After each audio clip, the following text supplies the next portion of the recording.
Well, hello and welcome everyone to this new lesson on how to paint a peony with how to do the brush strokes. And in this lesson, I'm going to be painting this peony here. I have a tendency to overcomplicate everything, so I'm just going to stick to one peony and try not to get too carried away. I want to keep it, as simple as I can. So I do edit my videos for my Patreon members, and if you are a member, you get the reference photo in a separate file. So if you like this lesson and you want to paint more like this, please sign up for my Patreon channel, which gives you access to all my lessons that I've recorded over the years. And you can paint flowers and animals, birds, lots of birds, and it's really fun. So I'm going to start off with, I want to kind of use some of this Indian yellow here, and I'm going to just take a little bit of sap green and mix it in too, and a tiny bit of this transparent red oxide.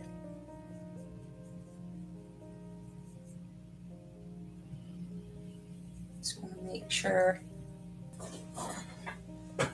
All right, so I'm just going to take a little bit of this Indian yellow and a little sap and a little bit of this transparent red oxide.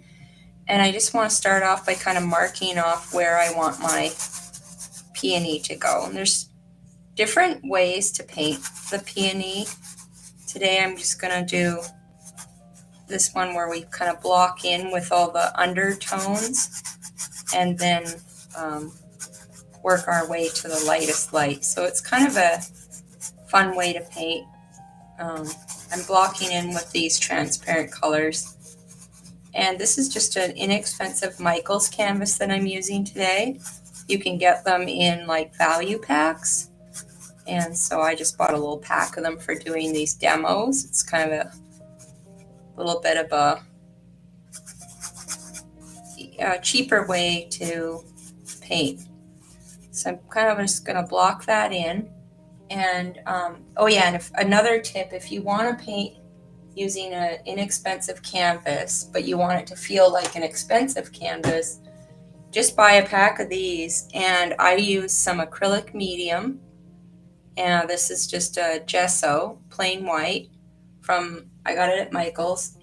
I'll try to put the link in the description. And you can just put a layer of that on one of those inexpensive canvases, and you got yourself a really, really nice canvas. So I'm now just going to block in some of the darker background color using this Viridian and some of this brown oxide. And I'm just going to put some of that in.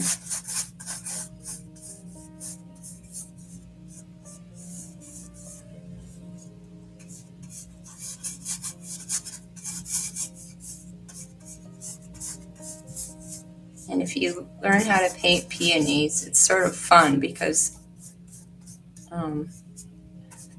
you can paint them in all sizes really easily. It's a real good flower if you want to paint something for your walls that is a little bit larger. You can really scale it up easily, whereas like something like a pansy, for example, you want to keep that small. So I kind of like the fact that you can paint these nice and big and loose.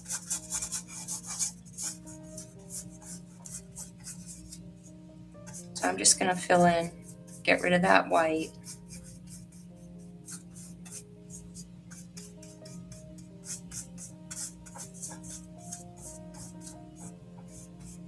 And now I've got kind of everything blocked in. I'm trying to keep this very simple so you can just sort of learn how the basics of this little painting. So now what you can do is, if you wanted to, you can look at your reference and see if you really squint down, see where there's some lighter areas, and you can use your paper towel to kind of guide you. I sometimes like to do this because it kind of gives you a little instant, kind of values already if you kind of lift off some of those shapes. So I'll do that for two reasons. One is just kind of gives you the shapes a bit more that you see in the reference photo. And two, I know I'm going to be putting my lighter paint on there. So I kind of want to, almost take away some of that underpaint there because I want to get these light areas to really show up.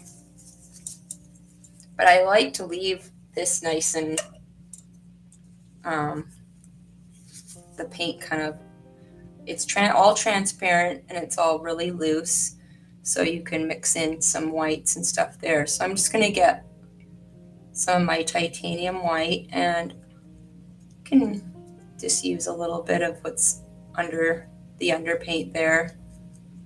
And I'm going to now start to mix in a little bit of Viridian and brown oxide into that mix and kind of make a grayish white tone. And I don't mind that there's some of that Indian yellow mix in there because it kind of warms it up. So you'll notice there's quite a lot of shadow in here in a lot of those areas. So I might even mix up a little darker using that Viridian. I'll add a little red oxide to it and maybe some, I'll use a little ultramarine blue, red oxide, just to make something a little darker. To keep it warm, you can add a little yellow ochre in there. But you can kind of see if you mix any of those two, the red oxide or the brown oxide, with a little bit of, blue, either cobalt or ultramarine, you're going to get a nice gray. And if it goes if you add too much of the red oxide, just add a little more Viridian and that'll kind of cool it off again and make it more gray versus brown.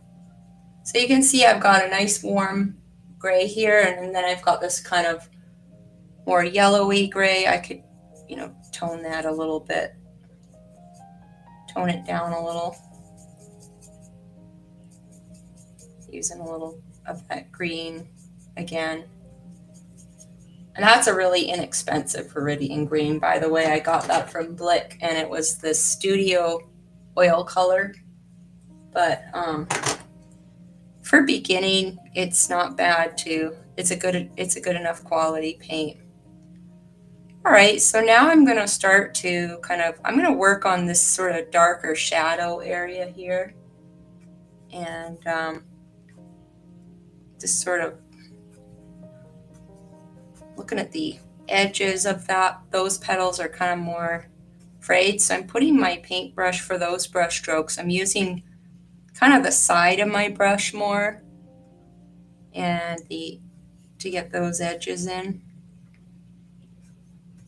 And I might add a little more cobalt, maybe a little too much cobalt blue, but that's okay. We can always add a little yellow ochre in there.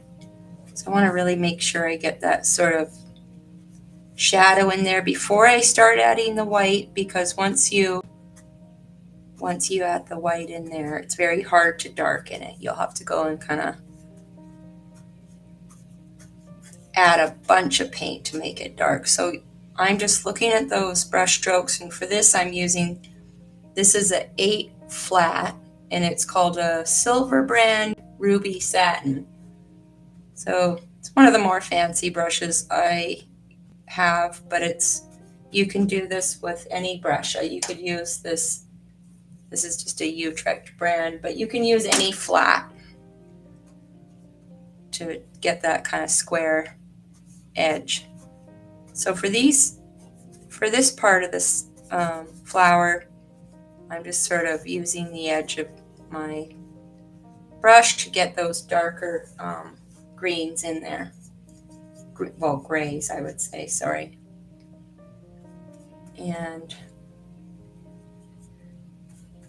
sometimes I like to add a little bit of this quinacridone red in with the cobalt to get a little bit of that kind of purpley lavender color in the shadow.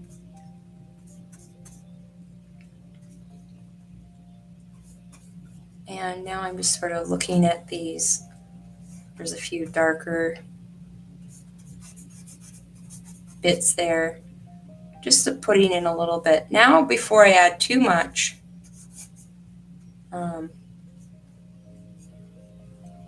that underpaint, I'm going to start adding some lighter. So I'm just going to wipe my brush. I'm not clean. I haven't really used any of my turp to clean my brush. Just going to get a little bit of that white into that puddle here. My paint tube's getting down to the end, so my white paint tends to get a little thicker as it gets down in the tube. So now my brush strokes will change because I'm trying to make these so I can bring the paint to the edge and kind of create some of these edges that are loose like that, and sort of it creates those little marks in the flower, those little veins sort of, so you could take your brush and do something like that. I'll sometimes do that for those lighter edge. And then I'll blend the shadow a little. And I'm just looking at these little light bits in the reference, and if you're one of my Patreon members, you'll get the whole reference photo. So if you see videos on my YouTube channel that you feel like, oh, I don't get the reference or anything, that's just because I only give my members all the extra reference photos and supplies if they need to know what supplies I use. So it's just the way it is. I try to give a lot away for free, but sometimes you need to pay for the paint supplies too.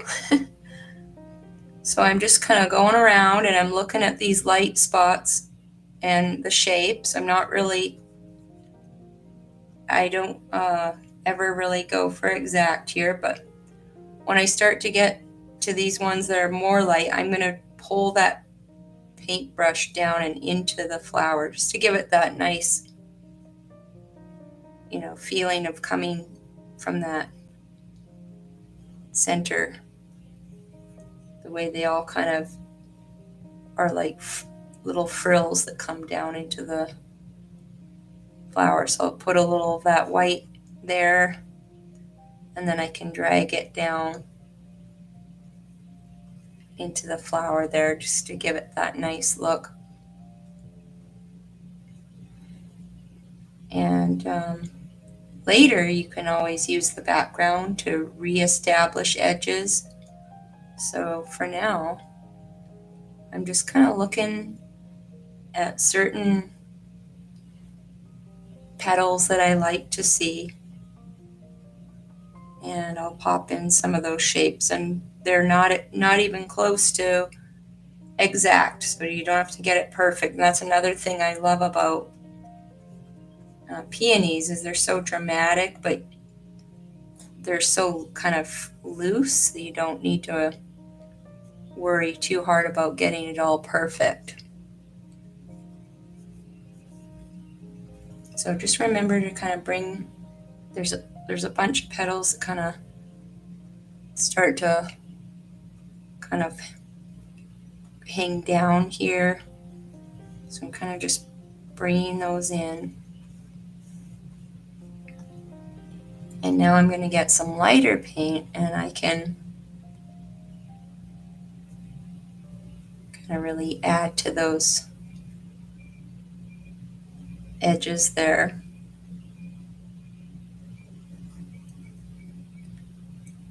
And sometimes I'll even use a palette knife to get those